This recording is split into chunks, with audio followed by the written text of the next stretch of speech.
शुरुआत पहले प्रश्न से है। पहला प्रश्न देखिए लगभग एग्जाम में पूछा जाता है। आपके सामने एक कंडीशन है, एक पैटर्न है जो ऐसे देखा जाए तो सिंप्लीफिकेशन से रिलेट करता है, अलजेब्रिक फार्मूलों को रिलेट करने वाला एक टॉपिक है। क्वेश्चन में दिया गया है 2.3 का होल क्यूब माइनस 0.027 है, नीचे 2.3 का होल स्क्वायर है प्लस 0.069 है प्लस 0.09 है। इसकी वैल्यू बतानी है। आप सभी लोग जो कर सके प्लीज आंसर करें। मैं इसको बताने के साथ साथ सबसे पहले एक पैटर्न आपको सिखा दूं, नोट कर लीजिएगा आप लोग। ये देखिए ए क्यूब माइनस बी क्यूब एक पैटर्न है। इसका जब प्रसार करते हैं तो सबसे पहले a माइनस बी मिलेगा, दूसरे ब्रैकेट में a square plus a b plus b square मिलेगा। यहां से देखिए हम एक फार्मूला जनरेट कर सकते हैं, अगर आपको समझ में आए आप लिख ले, कभी जरूरत पड़े a cube minus b cube अगर डिवाइड हम इस वैल्यू से कर दें अर्थात a square plus a b plus b square से कर दें तो आपको केवल और केवल a माइनस बी प्राप्त होगा। सेम यही अप्रोच, सेम यही फार्मूला इस क्वेश्चन में आपको देखने को मिलेगा। पहला जो टर्म है आप साफ साफ देख पा रहे हैं 2.3 का होल क्यूब है, 2.3 का होल क्यूब है। दूसरा नंबर अगर आप सोचे तो 0.027 है। कितना है बताएं? 0.027 है। इसको हम 0.3 का होल क्यूब कर सकते हैं क्योंकि 3 का क्यूब करेंगे 27 मिलेगा और 0.3 स्थानों पर लगेगा 0.027 हो जाएगा। नीचे अगर चले तो यहाँ पर देखिए इस टर्म को, इसको लिखेंगे 2.3 का होल स्क्वायर लिख सकते हैं। और अगर हम लोग इसको अभी ऐसे रहने देते हैं, इसकी बात अगर हम करें तो यह 0.3 का होल स्क्वायर है, करेक्ट है। और यहाँ पर अगर हम इन दोनों का प्रोडक्ट करके देखें तो हम लिख सकते हैं 2.3 इंटू 0.3। आप मल्टीप्लाई कर लीजिएगा, 0.2 स्थानों पर चला जाएगा, 23×69 होता है। अब अगर हम इसको इसी से मिलाएं तो यहाँ पर देखिए a है, a का क्यूब दिखेगा, यहाँ b है, b का क्यूब दिखेगा, यहाँ a वर्ग दिखेगा, यहाँ b वर्ग दिखेगा, यहाँ पर a भी दिखेगा, करेक्ट है। इस हिसाब से अगर हम लोग इसको प्लान करते हैं तो इसका आंसर a माइनस बी प्राप्त होगा। कितना प्राप्त होगा? a माइनस बी प्राप्त होगा। तो आप a की जगह पर 2.3 लिखिएगा और b की जगह पर 0.3 लिखिएगा, घटाइएगा तो आपको वैल्यू केवल 2 मिलेगी क्योंकि 2.3 से अगर 0.3 घटेगा यू गेट ओनली 2, आपको 2 मिलेगा जो कि ऑप्शन नंबर सी में दिया गया है। इस प्रश्न के लिए राइट सोल्यूशन माना जाएगा। तो सी ऑप्शन देखिए, अमित ने बताया था, पुनीत ने बताया, टारगेट एस्टेट ने बताया, राम जी ने बताया, नीतू जी ने बताया, सचिन ने, अमित ने, सौम्या ने, जितने लोग हमें 2 बता रहे हैं एकदम परफेक्ट सोल्यूशन आपकी तरफ से है और आप सभी लोगों ने सही रिस्पॉन्स दिया है, सही आंसर दिया है। यस, ये पहला क्वेश्चन डन होता है। मेरे ख्याल से आपको प्लानिंग, प्रश्न का स्टैंडर्ड और इसकी करने की प्रोसीजर क्लियर हो गया होगा। अब मैं दूसरे प्रश्न पर आपको लेकर चलता हूं। ये थ्योरेटिकल क्वेश्चंस मैं आपको बता दूं कि जैसे आप अगर सीटेट का एग्जाम देंगे तो आपको देखने को मिलेगा, या स्टेट के भी एग्जाम में, यूपी टेट और बीपीएससी के एग्जाम में भी ऐसा प्रश्न आपको देखने को मिलेगा। छोटी से छोटी संख्या पूछी जाएगी, कहा जाएगा जिसे यदि 12 से, 10 से और 11 से हम विभाजित करें तो शेषफल हमें जो प्राप्त हो 11 प्राप्त हो, 9 प्राप्त हो और 10 प्राप्त हो। अब आप देखिए एक नंबर आपसे पूछा जा रहा है और नंबर भी ध्यान दीजिएगा सबसे छोटा पूछा जा रहा है। आपसे कहा जा रहा है कि अगर मैं 12 से भाग करूं तो हमको रिमाइंडर क्या मिले पता है? 11 मिले। अगर मैं इस संख्या को 10 से भाग करूं तो मुझे रिमाइंडर 9 मिले, और अगर इसी संख्या को मैं 11 से भाग करूं तो मुझे जो रिमाइंडर क्या प्राप्त हो बताएं? 10 प्राप्त हो। इस प्रकार से यहां पर आपने देखा है ये प्रश्न बहुत बढ़िया होता है। इसमें एक चीज आपको ध्यान देने को समझ में आ रही होगी, एक संख्या पूछा गया है भाई, नियम तो देखिए मैं आपको बताऊं जनरली क्या है और उसी को फॉलो अगर आप करना चाहो तो कर सकते हो।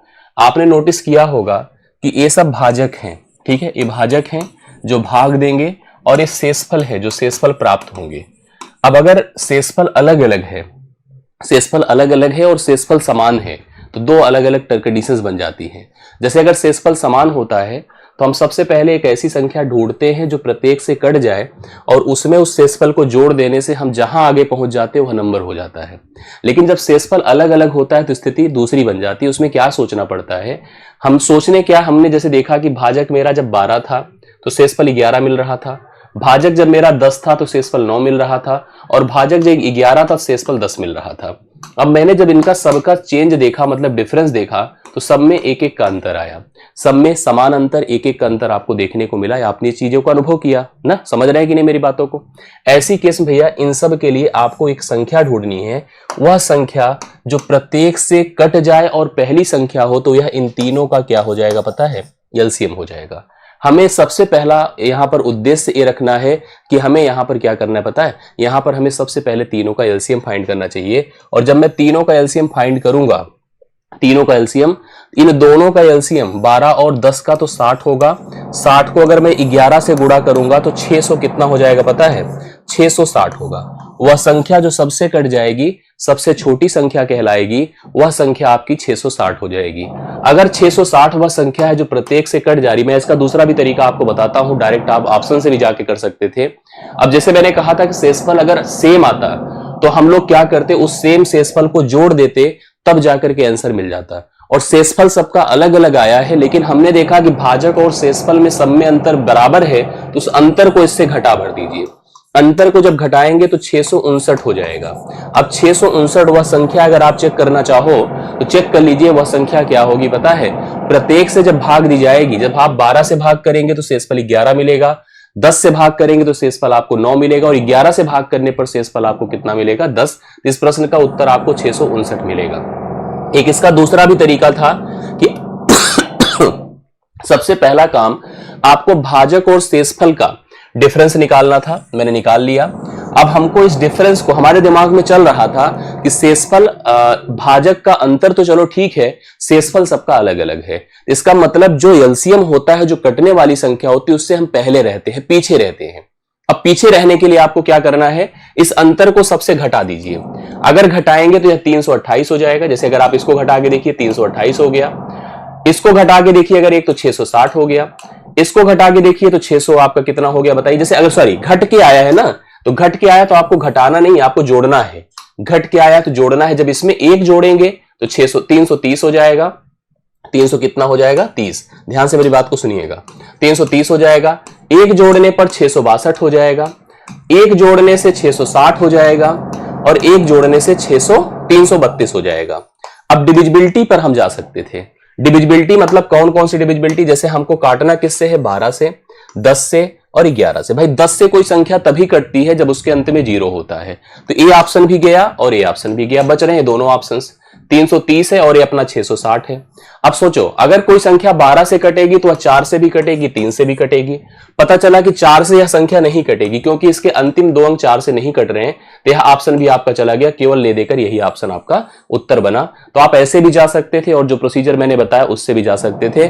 दोनों आधार पर आप इस प्रश्न का उत्तर कर सकते थे। लेकिन ये मान के चलिएगा, इट्स मोस्ट इंपॉर्टेंट क्वेश्चंस, और केवल टीचिंग में नहीं, अक्सर एग्जाम्स में इस तरह का प्रश्न आपको फेस करने को मिल रहा है। इसलिए इन प्रश्नों पर आप फोकस बनाओ, कमांड बनाएं, जिससे कभी भी ऐसे प्रश्न आपको फेस करने को मिले। थोड़ा रिवीजन पर्पज के लिए रखिएगा। ऐसे प्रश्नों को अपनी सीट में रखिए, अपनी कॉपी में रखिए और समझते चलिए, कंफर्म करते जाइए। आई बात समझ में सबको? आंसर जरूर देते चलिएगा कोई भी प्रश्न आपके सामने आए। अगला क्वेश्चन आपके सामने आ रहा है, परसेंटेज का एक बढ़िया क्वेश्चन है। मैं थोड़ा सा तुकबाजी टाइप का क्वेश्चन है। मैं चाहूंगा कि आप क्वेश्चन को कोशिश करके हल करें, मतलब इसका प्रयास करें। देखिए आपके इस नेचर में या आपकी वर्किंग में प्रश्न आ पा रहा है कि नहीं आ पा रहा है, आप ध्यान से देखोगे तो क्लियर होगा। जैसे लिखा है x का 49% बराबर कितना है पता है? y। x का 49% है y। बहुत बढ़िया क्वेश्चन है, मैं चाहूंगा कि आप आंसर करें इसका। तो इसने हमसे पूछा है 50 का y प्रतिशत क्या होगा? 50 का y प्रतिशत क्या होगा? ये अगर आप कर सके तो बड़ी खुशी होगी मुझे। निश्चित तौर पर y प्रतिशत 50 का पूछा है। इसके पहले एक बात दिमाग में रख लीजिएगा, अगर कोई संख्या जैसे n% है, कोई संख्या क्या है बताएं? n% है, तो निश्चित तौर पर n% को हम n/100 कहते हैं, क्योंकि परसेंट हटाना मतलब 100 से भाग करना। कोई संख्या में अगर परसेंटेज लगा है, मैं चाहूंगा कि परसेंटेज हटाऊं तो मुझे 100 से भाग करना पड़ेगा। सेम यही कॉन्सेप्ट है। लिखा x का 49% अगर y है, तो मैं लिख सकता हूं x को अगर हम ऐसे देखिए प्रेजेंट कैसे कर सकते हैं, मैं लिख सकता हूं x गुणे 49/100। x गुणे 49/100 बराबर कितना लिखा जा सकता है? y लिखा जा सकता है। अब इसका मतलब y की जगह पर जरूरत पड़ने पर आप क्या लिख सकते हैं बोलिए? x गुणे 49/100 लिख सकते हैं। आप जरूरत पड़े तो x का 49% लिख दीजिए, उसमें कोई दिक्कत की बात तो है नहीं। अब जैसे यहां पर इसने कहा 50 का y%, तो मैं 50 का y% मतलब 50 गुणे y/100 लिख सकता हूं। बिल्कुल लिख सकते हैं। अब 50 गुणे y/100 लिख सकते हैं। y की जगह पर आप ये पूरा पुट कर सकते हैं। हाँ बिल्कुल लिख सकते हैं, क्योंकि हमारे जो आंसर से आप देख लीजिए सारे के सारे x में पूछे गए हैं। तो हम लोग यहां पर y की जगह पर क्या पुट कर देंगे? देखो 50, तो देखिए आप चाहें तो एक चीज कर दीजिए, 50 से जो यहां पर 50 है, इस 50 से पहला काम करिए कि आप इसको थोड़ा खत्म कर लीजिए, थोड़ा आसान हो जाएगी चीजें आपके पास। ये y/2 हो जाएगा। कितना हो जाएगा? y/2 मतलब आधा हो जाएगा। अगर किसी का 50% वैसे भी आधा होता है, तो 50 का y% तो सिंपल सी बात है कि क्या होता है बताइए, y का आधा ही तो होगा।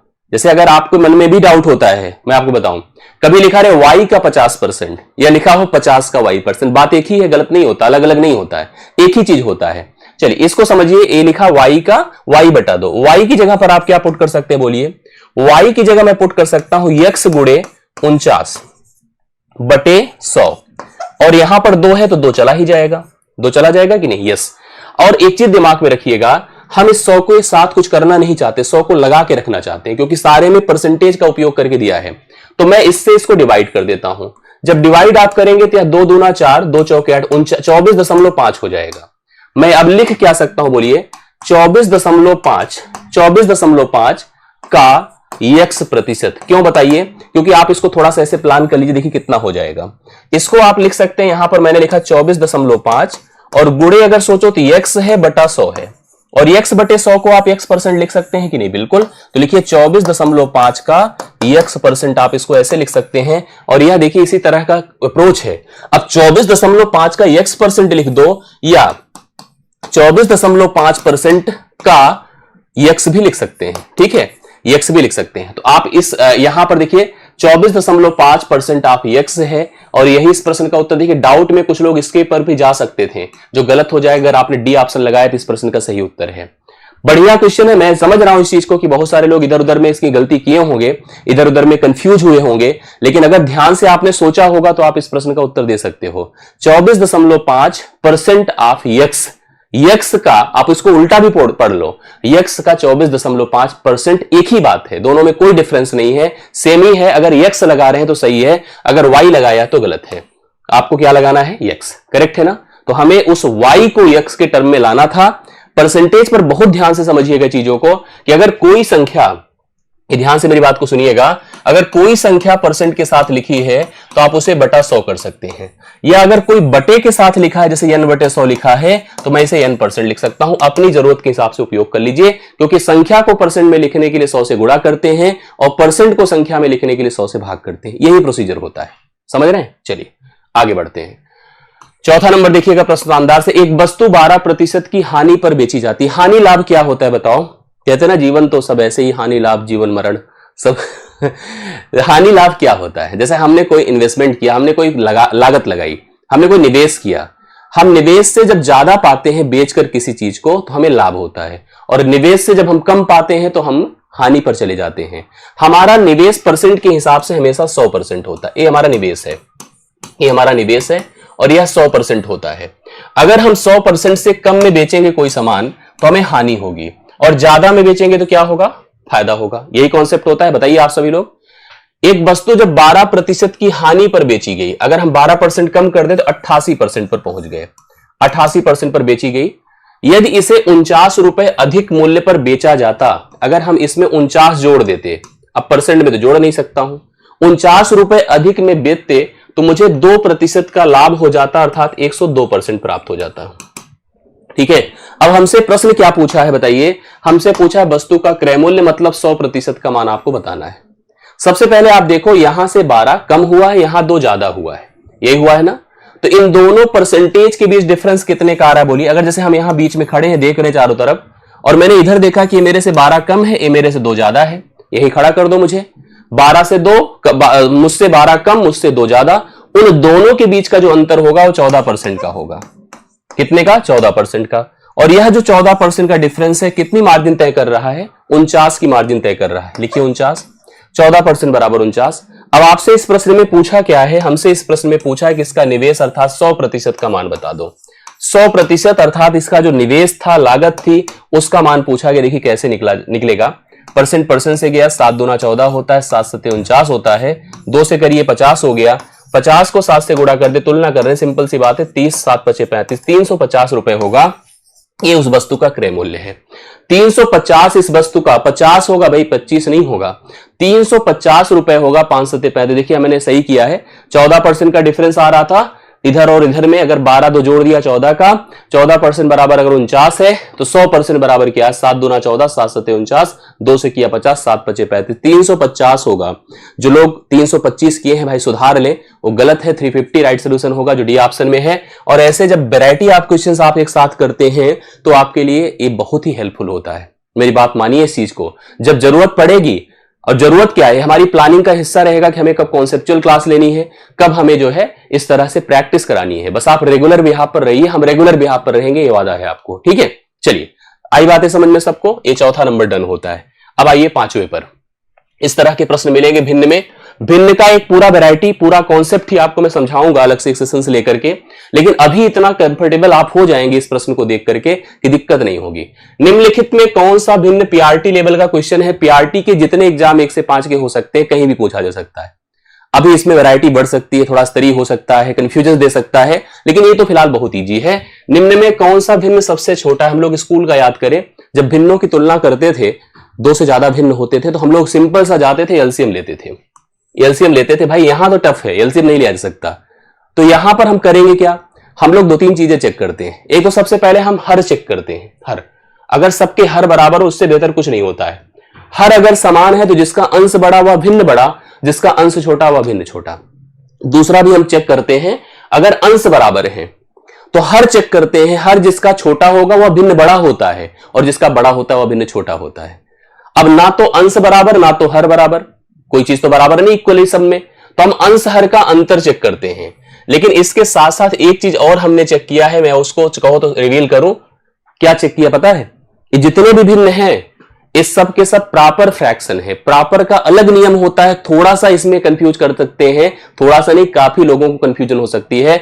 अगर हम प्रॉपर पर जो नियम बताने जा रहे हैं, यही अगर आप इन प्रॉपर पर फॉलो करो उल्टा हो जाएगा। मैं आपको अभी करके प्रश्न दूंगा। चलिए, मैंने कहा मैं भिन्नों को देख रहा हूं, सब में अंश हर का अंतर 1 है, सब में अंतर 1। देखिए न्यूमरेटर और डिनोमिनेटर का जो डिफरेंस है सारे फ्रैक्शंस में 1 है। अगर न्यूमरेटर और डिनोमिनेटर का डिफरेंस 1 है तो लिख दीजिए सबसे बड़े अंश वाला भिन्न सबसे बड़ा होगा। सबसे क्या होगा? बड़ा होगा। सबसे बड़े अंश वाला भिन्न सबसे बड़ा होगा। सबसे छोटे अंश वाला भिन्न सबसे छोटा होगा। ठीक है, सबसे छोटा होगा, यही आपको ध्यान देना है, इसी को नोट करना है। सबसे बड़े अंश वाला भिन्न सबसे बड़ा होगा, सबसे छोटे अंश वाला भिन्न सबसे छोटा होगा। अब आइए थोड़ा सा समझिएगा, यहां पर हमसे सबसे छोटा पूछा था, मैंने देखा सबका डिफरेंस 1 था, सबका डिफरेंस 1 था, सबसे छोटा मुझे 11-12 ही दिख रहा है, यही स्मॉलेस्ट है, यही सबसे छोटा है और मेरे से यही तो पूछ रहा है। 11/12 लगा दीजिए, ऑप्शंस पर चले जाइए। 11/12 सी ऑप्शन इस प्रश्न का राइट सोल्यूशन होगा जो आपको दिया गया है। बोले सही है, सी ऑप्शन। अच्छा, मैं छोटा सा एक डिफरेंस देकर के एक प्रश्न पूछ लेता हूं इन्हीं के लिए। 11/12 देखो मैं यहां पे लिख रहा हूं, आप लोग ऐसे नोट करिए, बस एक क्वेश्चन में दे रहा हूं, ये होमवर्क रहेगा, कमेंट चाहिए आप लोगों का बाद में, अभी नहीं, अभी बाद में कर देना। मैं लिख रहा हूं थोड़ा सा, मैं लिख रहा हूं 12/11, मैंने एक पैटर्न सिखाई दिया आपको, उसी पर सोचिएगा। 14/13, 14/13, 13/12, 13/12, 16/15, 16/15 और 20/19। अब आप इसमें बताओ, ये जो भिन्न समूह है इसमें आप स्मॉलेस्ट बताइए, स्मॉलेस्ट और लार्जेस्ट भी, चलिए स्मॉलेस्ट बता दिया तो लार्जेस्ट भी बता देना क्या जाता है। ठीक है, लार्जेस्ट, दोनों आपको बताना, सबसे छोटा और सबसे बड़ा आपको बता के कमेंट करना है। मैं चाहूंगा कि आप लोग रिस्पॉन्स करना, जिसका आएगा मुझे बड़ी खुशी होगी और नहीं आएगा तो भाई थोड़ा दुख तो होगा ही है, लेकिन फिर भी बाद में मैं समझाऊंगा। जिस कॉन्सेप्ट को मैंने बताया है कि अगर अंश हर का अंतर समान, यही लगभग आपको पढ़ाया जाता होगा, कहीं भी आप पढ़े होंगे किताबों में, नोट्स में, हर जगह यही आपको मिलेगा। लेकिन इसका उपयोग अगर आप करके जाएंगे, अभी कुछ नहीं कहूंगा, आप करके देखना, अगर आ जाए तो अच्छी बात है, नहीं आए तो फिर देखते हैं। करेक्ट, चलो अगले प्रश्न पर आइए। ये देखिए, हम लोग एडवांस मैथ्स का एक प्रश्न लेते हैं, थोड़ा सा समझिएगा, समझदारी दिखाइएगा। इस प्रश्न में क्या है, यदि किसी त्रिभुज का परिमाप जानते हैं क्या होता है? कोई भी आकृति हो, परिमाप जो होता है वो सभी भुजाओं का योग होता है, सभी भुजाओं का योग है। कोई भी अगर हम लोग त्रिभुज लें, चतुर्भुज लें, पंचभुज, खटभुज, कोई भी आकृति ले, सभी भुजाओं का योग परिमाप होता है। यदि किसी त्रिभुज का परिमाप आपको दिया है 28 सेंटीमीटर, इसकी अंतः त्रिज्या, इसको कहते हैं incircle, inradius, inradius, अभी इसको हम समझाते क्या है। इन रेडियस अंतः त्रिज्या 3.5 है। इसका हमसे एरिया, क्षेत्रफल पूछा है, क्षेत्रफल पूछा है। सबसे पहले इसकी आकृति समझ लो क्या है। एक त्रिभुज किसी भी डायमेंशन, किसी भी शेप का कुछ ऐसे है अपने पास। ये त्रिभुज है, मैंने इसकी भुजाएं मेंशन करी, ए है, बी है, सी है, ये भुजाएं हैं, इसकी डायमेंशंस हैं। इसके अंतर्गत एक वृत्त बना है, इसके अंतर्गत एक वृत्त बना है ऐसे। अब इस वृत्त को इन सर्कल कहते हैं। जो वृत्त आपको दिख रहा है ब्लैक कलर से, it is called in circle. In circle कब बनता है, सरकम सर्कल कब बनता है, मतलब अंतःवृत्त कब बनता है और परिवृत्त कब बनता है, दोनों का मैंने कल ही एक वीडियो किया था, लेकिन चलिए मैं इसको समझाऊंगा आपको। अभी जैसे इसी वर्टिसेस को लेकर ऐसे बाहर बन जाता तो सरकम सर्कल बनता, ठीक है। उसको भी बनाने का प्रश्न, क्योंकि एस्टेट एग्जाम में ज्यादा पूछा जाता है, जो सुपर टेट का एग्जाम होता है वहां पर ज्योमेट्री बेस पूछा जाता है, मेंसुरेशनल बहुत कम पूछा जाता है, लेकिन पूछा जाता है। क्या पूछा जाता है कि परिवृत्त कब बनेगा और अंतःवृत्त। शायद इसमें सीट में भी एक प्रश्न है, मैं आपको दिखाता हूं उसमें क्या है। अभी इन सर्कल है जिसे हिंदी में अंतःवृत्त कहते हैं। क्या कहते हैं, अंतःवृत्त। और इस अंतःवृत्त का भाई केंद्र तो पक्का होगा, कोई वृत्त बिना केंद्र के तो बनेगा नहीं। सतह को जो लेंथ मिलाएगी वह लेंथ रेडियस होगी। ये जो रेडियस हमने लिखा है यही आपकी इंस रेडियस है, इन रेडियस है। इस इन रेडियस को हिंदी में अंतः त्रिज्या कहेंगे, अंतः त्रिज्या कहेंगे। कभी भी अगर कोई सर्कल आपको दिया है, सर्कल का परिमाप दिया है, परिमाप हमने अभी बताया, P बराबर क्या होगा बताएं, A प्लस बी प्लस सी, सभी भुजाओं का जोड़, परिमाप आप देख, और इसका मान कितना दिया है 28। मैं आपको बता दूं, अगर कभी भी कोई वृत्त का आपको परिमाप पता है, परिमाप पता है और अंतःवृत्त की त्रिज्या पता है, तो क्षेत्रफल का जो नियम होता है, एरिया, वो क्या होता है नोट करिएगा, वो होता है R into S, R into S. अब R क्या है, R यही है अंतः त्रिज्या जो आप देख रहे हैं, इन रेडियस है। और यस क्या है, ध्यान से देखिएगा, R जो है अंतः त्रिज्या होगी, अंतः त्रिज्या होगी, और यस क्या होगा पता है, P/2 होगा, अर्ध परिमाप होगा। जो परिमाप आपने लिखा है उस परिमाप का आधा जो होगा वो आपका यस होगा। तो चलिए हमारे पास अंतः त्रिज्या कितनी है, 3.5 है, और अर्ध परिमाप कितना होगा भाई, कंप्लीट परिमाप तो 28 है, तो 28/2 हो जाएगा। 28/2 मतलब 14 हो गया। 14 पंचे 70, 14 दूनी 28, 14 त्रिक 14 28 14 42, 42 और 7, 42 7 कितना होता है 49, दशमलव एक स्थान पे लगेगा, 49.049 सेंटीमीटर स्क्वायर इस त्रिज्या, इस वृत्त की, इस जो हमारे पास सर्कल बना हुआ है, क्या पूछा है, इसका क्षेत्रफल त्रिभुज का हमारे पास बन जाएगा। तो क्षेत्रफल आएगा, जितने लोग का आंसर आया देखिए, अमित का आंसर आया है, नैन्सी जी का, आशा जी का आंसर आया है, बाकी तो बातें करना बंद कर दीजिए, ठीक है। हाँ चलिए, तो राइट सोल्यूशन आपके सामने कितना है आप बताएं। राइट सोल्यूशन आप देख रहे हैं कि 49 है, 49 सेंटीमीटर स्क्वायर है। प्लीज नोट करें और सेशंस को लाइक और शेयर करते चलें, अच्छा रहेगा जी। हाँ, सीसैट के लिए मैं एकदम श्योर कर रहा हूं कि मैं आपको सीसैट के कुछ सेशंस मैं जरूर प्लान कर रहा हूं और मैं निश्चित तौर पर आपको प्रोवाइड करूंगा, मेरा विश्वास मानिए मैं जरूर करूंगा। यस, आई होप आपको समझ में आया होगा, इतनी बातें कंफर्म हो गई होगी। छठा हो गया, सातवां प्रश्न देखिएगा, साधारण ब्याज का है, चक्रवृद्धि ब्याज का है, शानदार सा सवाल है, थोड़ा सा नोट करिए, देखिए इस टाइप के क्वेश्चंस भी आपको फेस करने को मिलते हैं।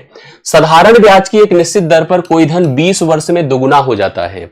साधारण ब्याज एक ऐसा ब्याज कैलकुलेशन प्रोसेस है जिसमें प्रतिवर्ष ब्याज समान रहता है, ठीक है। जैसे प्रतिवर्ष ब्याज समान रहता है, जैसे अगर मान लीजिए आपने कोई पैसे का निवेश किया और एक साल में जो आपको ब्याज मिला, अगले साल भी उतना ही, अगले साल भी उतना ही, अगले साल भी उतना ही, इस तरह से हर साल आपको समान ब्याज मिलता रहता है। इसी को कहते हैं हर साल ब्याज समान होना, करेक्ट है। तो वही होता है साधारण ब्याज। साधारण ब्याज की एक निश्चित दर से कोई धन 20 वर्ष में, 20 साल तक हमने उस पैसे का निवेश किया तो वह पैसा डबल हो गया, दुगुना हो गया। मतलब जितना मैंने लगाया था, अगर 1 रुपए लगाया था तो 2 मिला, 2 लगाएंगे तो 4 मिलेगा, 100 लगाऊंगा तो 200 मिलेगा, 1000 लगाऊंगा तो 2000 मिलेगा, डबल मिलेगा। ब्याज के रूप में उतना ही पैसा मिलेगा जितना मैंने लगाया था, तभी तो डबल हो गया, ठीक है। कह रहा है इस धन को अगर मुझे तिगुना करना है तो कितना समय देना पड़ेगा। उत्तर देखिए आपके 40 40 40 40 लगातार। रितु, नैन्सी, काजू, निशा, जॉन बनेगा डॉन। जॉन डॉन नहीं बनना चाहिए, डॉन डॉन को जॉन बनना चाहिए। पलट दो इसको, ठीक है। लिखो बने, कौन बनेगा? जॉन बनेगा डॉन नहीं, डॉन बनेगा जॉन, ऐसा लिखिए तब अच्छा रहेगा ना। चलिए 40 साल सभी के आंसर आ रहे। देखो इस प्रश्न को करने का प्रोसीजर समझिए। कि मेरे पास एक धन था P, मैंने इसको निवेश किया। मान लो यह पैसा मेरे पास कितना था? 1 रुपए था। मैंने देखा कि यह पैसा अमाउंट बना 2। कितने वर्ष में बोलिए? 20 वर्ष में। 20 वर्ष में हमको 2 प्राप्त हुआ, 1 लगाने से 2 प्राप्त हुआ। तो आप बता दें खुद ही ब्याज के तौर पर कितना मिला है? 1 ही तो मिला होगा ना, यही ब्याज है, ये ब्याज है। ब्याज मिला है 1 रुपए 20 साल में। और हम चाहते हैं कि हमारा यह पैसा भाई ट्रिपल हो जाए। क्या हो जाए? ट्रिपल। मतलब ये अमाउंट A1 था, अभी एक नया अमाउंट आप A2 चाहते। ट्रिपल मतलब 3 गुना। 3 गुने के लिए आपको ब्याज कितना चाहिए? 2 चाहिए। भाई 2 ब्याज जोड़ेगा तभी तो आएगा ना। यस, अब 2 आएगा तभी आपको 3 गुना प्राप्त होगा। अब सोचो अगर 1 रुपए जब ब्याज के रूप में हमें मिले हैं, कितने साल में बोलिए? 20 वर्ष में। और मैंने कहा प्रतिवर्ष साधारण ब्याज समान रहता है, तो 2 रुपए का ब्याज आपको मिलेगा जस्ट 40 वर्ष में। कितने वर्ष में? 40 वर्ष में। इस प्रश्न का राइट सोल्यूशन है और आप सभी का करेक्ट रिस्पॉन्स है। राइट सोल्यूशन आपने देखा, यस। हाँ हाँ हाँ, आई बात समझ में? हाँ हाँ, चलिए सभी लोग नोट करें और कंफर्म करिए। मोटू पतलू क्या होता है भाई? मोटू पतलू कैसा क्या है? मुझे नहीं पता है इसका। ये देखो बहुत शानदार सा क्वेश्चन है। अगर ये देखिएगा तो मैं आपको बताऊं जूनियर स्तर का प्रश्न है। जूनियर यूपी टेट अगर कोई देगा, बीपीएससी कोई देगा, बीपीएससी में तो पीआरटी में भी पूछा जा सकता है। हालांकि इस बार की अगर बीपीएससी सोचेंगे तो नहीं है, लेकिन बीपीएससी में ऐसा प्रश्न आपको दिखने को मिल सकता है और बहुत बार दिखता है। पीआरटी में थोड़ा स्तर डाउन, स्तर लेस हो जाता है, उसका जो मतलब पैटर्न होता है इजी होता है। लेकिन बाकी अगर जूनियर स्तर का क्वेश्चन हम माने तो ठीक मान सकते हैं। देखिए प्रश्न है क्या? किसी परीक्षा में छात्रों द्वारा जो विद्यार्थी हैं प्राप्त अंकों का औसत 50 है। तो जो उनको नंबर मिला है वो 50 के एवरेज से मिला है, 50 के औसत से। बाद में क्या पता चलता है कि 100 उसमें छात्र थे जिनका औसत 60 था। मतलब उसमें 100 ऐसे बच्चे थे जिनका एवरेज, भाई पूरे का नहीं, 100 ऐसे बच्चे थे जिनका एवरेज, भाई एक बच्चा भी नहीं है। ऐसे प्रश्न आता है जब एक बच्चे की बात की जाती, एक छात्र के नंबर को 60 की बजाय गलती से 90 लिख दिया गया था। ऐसा प्रश्न बनता है वो पीआरटी में आ जाता है। अभी यहां पर उसमें कितने थे मुझे नहीं पता है। उसमें से 100 छात्रों का औसत जो 60 था सही औसत, गलती से 90 लिख दिया गया। गलती से 90 लिख दिया गया मतलब ये सही था। सही क्या था? 60 था, बट गलती से क्या लिख दिया गया? पलट। जैसे कभी कभी किसी के घर का नंबर 6 है और 6 और 9 ऐसे ही तो रहता है ना। ऐसे लिख दो तो 6 लगेगा, ऐसे लिख दो तो 9 लिखेगा। वही चीज हुआ है जो हम लोग भी कभी कभी गलतियां कर देते हैं। तो कारण यही होता है, मनोवैज्ञानिक प्रेशर पड़ता है। कभी कभी हम सही को गलत लिख देते हैं और उसकी तुलना में हमें रिजल्ट पर, परिणाम पर फर्क पड़ता है, दिखता है ना। तो हमने कहा कि 60 को गलती से 90 लिख दिया, अतः छात्रों का जो नया औसत था 45 रह जाता था। मतलब 50 था ओरिजिनल, सही औसत था 50, लेकिन गलत कितना हो गया? 45 हो गया। ठीक है, औसत 60 था, गलती से 90 लिखा गया था, जिससे कि औसत जो इसका एवरेज था 50 से 45 हो गया। अब हमसे पूछा इस प्रश्न में बताएं परीक्षा में कितने छात्र थे। छात्रों की संख्या पूछ रहा है। याद रखिएगा संख्या बराबर संख्या, या ऐसे सोचिए औसत बराबर योग बटा संख्या होता है। औसत अगर हम एकदम ट्रेडिशनल करें ना तो बहुत ही टाइम लगेगा। औसत बराबर योग बटा संख्या होता है। अगर आपको कभी संख्या निकालनी है तो योग बटा औसत कर दीजिए, योग बटा औसत कर दीजिए, आपको संख्या मिल जाएगी। सबसे पहले जानिए हमने अंतर कितना किया, गलती हुई कितने की। भाई लिखना था 60 लिखा था 90, हर बार आपने 30 बढ़ाया है, 30 का अंतर है, 30 का अंतर है। और 1-2 बच्चों में नहीं है, पूरे 100 में है। तो कुल अंतर बताइए, टोटल कुल बताइए कितना हो जाएगा? 30 गुणे 100 हो जाएगा, 30 गुणे 100। अब इस 30 गुणे 100 इतना तो आपने गलती करी है, सोचो यही तो गलती हुई है। और इस गलती का परिणाम क्या था? 5 की कमी, 5 की कमी। तो आप यहां पर इस 5 को क्या मान ले? यही आपका अंतर था और यह आपका योग में अंतर था। तो इस हिसाब से अगर देखा जाए तो योग से हम संख्या, यही संख्या को मतलब योग से हम औसत भाग करें तो संख्या आएगी, योग से संख्या भाग करते हैं तो औसत आता है। तो आपके पास योग है 30 गुणे 100 और आपके पास यहां पर औसत है, औसत क्या है 5 है, 5 से भाग करिए, 5 छंगे 30, 6 से इसको मल्टीप्लाई कर दिए 600। छात्रों की कुल संख्या बताएं कितनी थी 600।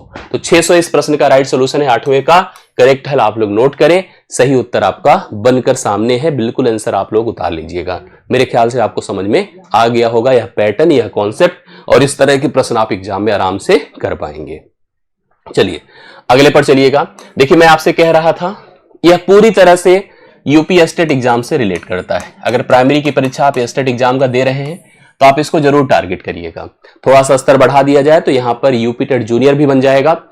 किसी त्रिभुज के कोणों के समद्विभाजक जिस बिंदु पर मिलते हैं उसे त्रिभुज का कहते हैं, क्या कहते हैं? अंतः केंद्र कहते हैं, परिकेंद्र कहते हैं, मध्य केंद्र कहते हैं और लंब केंद्र कहते हैं। Incentre, circumcentre, centroid, orthocentre, क्या कहते हैं आप समझिए। सबसे पहले भैया जानो आप लोग, अगर मान लो मैंने कोई भी एक त्रिभुज बना दिया, दो प्रकार से समद्विभाजक बनाए जाते हैं। इसने तो हमसे कोणों का समद्विभाजक कहा है। कोणों का समद्विभाजक मतलब कोण जैसे ए है, इसको हमें याद है हम लोग स्कूल में जब ज्योमेट्री पढ़ना शुरू किए तो रेखा का समद्विभाजक कैसे करते थे पता है? ऐसे रेखा खींचते थे और रूलर कंपास होता था ना, उसी से ऐसे लाते थे, ऐसे कट मारते थे, ऐसे कट मारते थे, ऐसे कट मिलाते थे, तो एक कोण का समद्विभाजक, भुजा का समद्विभाजक होता था। जब कोण का समद्विभाजक करना होता तो पहले कोण बनाते थे, ऐसे कोण बना, इस पर गए यहां कट मारा, इस पर गए यहां कट मारा, ऐसे खींच दिया तो कोण का समद्विभाजक हुआ।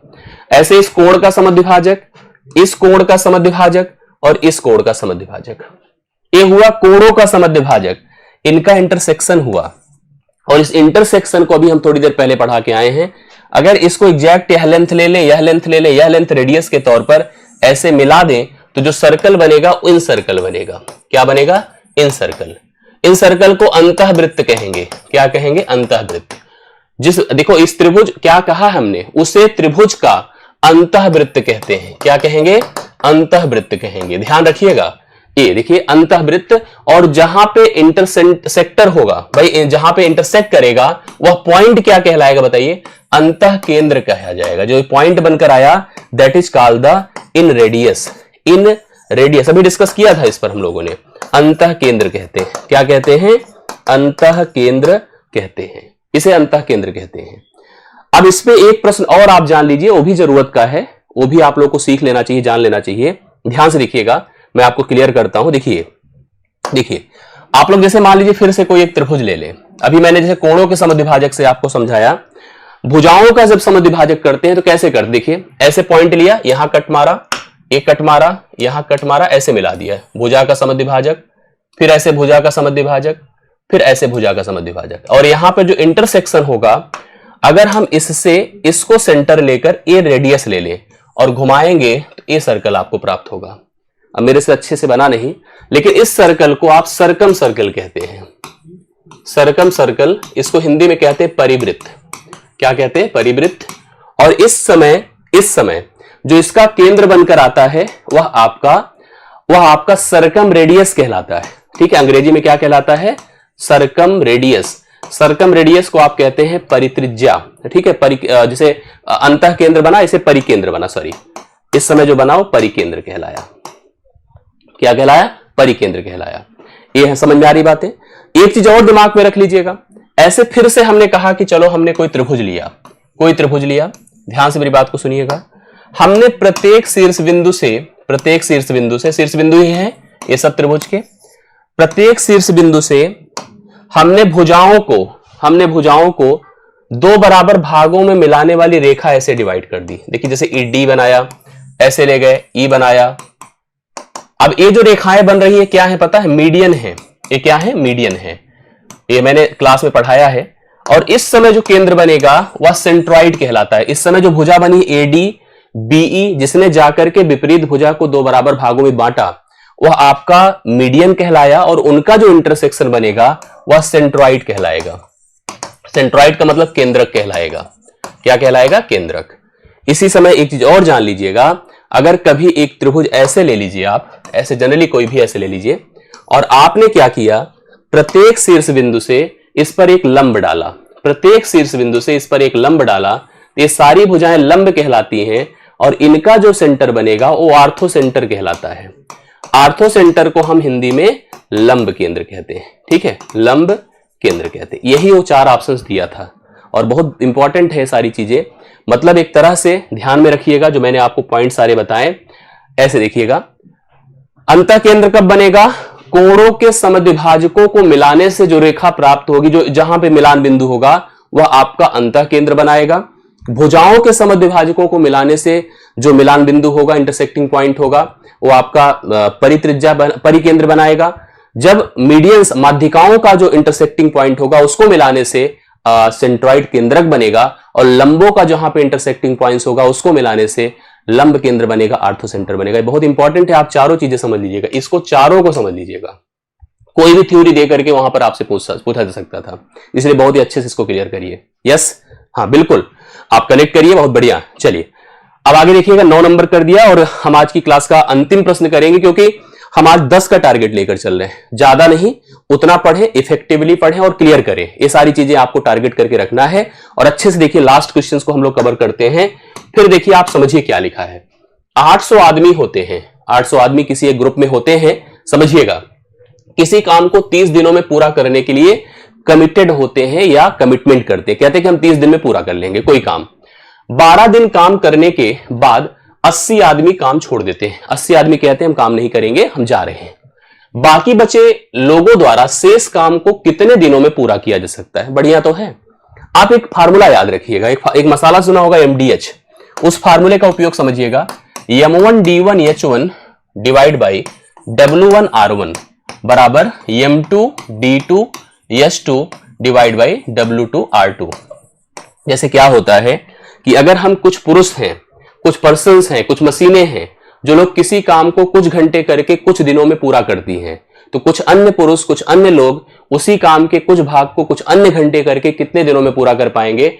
ऊपर मैन पावर टाइम होता है, मैन पावर टाइम होता है, नीचे वर्क होता है और रेट ऑफ वर्किंग मतलब कार्य की मजदूरी होती है। मैं इसको समझाऊंगा, कराऊंगा। अब इस प्रश्न को देखिए, 800 आदमी थे, 30 दिन में काम पूरा कर देते। ये 800 आदमी थे और 30 दिनों में काम को पूरा कर देते, टोटल वर्क यही था। लेकिन प्रॉब्लम क्या थी? समझिए, प्रॉब्लम ये थी भैया कि 12 दिन बाद, 12 दिन तक तो लोग ईमानदारी से काम किए, 12 दिन बाद होता क्या है, उसमें से 80 आदमी काम छोड़ दिए।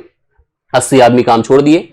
अच्छा एक बात बताओ, अगर 30 दिन का टारगेट था और 12 दिन तक काम हो चुका, तभी अगर यही 800 आदमी जुटे होते, 800 आदमी, तो इन लोगों को कितना दिन लगता बताइए? अगर ये 12 दिन बाद सोचते तो 18 दिन का काम और शेष था, यही शेष काम बचा था। ये 18 दिन का काम ही शेष था। अगर ये 800 आदमी ही काम करते, 800 आदमी काम करते, उस काम को 18 दिन में कर लेते। भाई बचा काम तो 18 ही दिन का था ना। और अगर वही आदमी समूह रहता जिसने स्टार्टिंग किया था, तो 18 दिन में कार्य पूर्ण कर देता। बट अब यहां पर प्रॉब्लम यह हुआ ना कि 800 में से यहां पर पता चला कि 80 लोगों ने काम करना बंद कर दिया, 80 ने छोड़ दिया है, तो करने वाले केवल 720 थे। जिस काम को 800 लोग 18 दिन में कर पाते, 720 लोग कितने दिन में कर पाएंगे? यही प्रश्न है।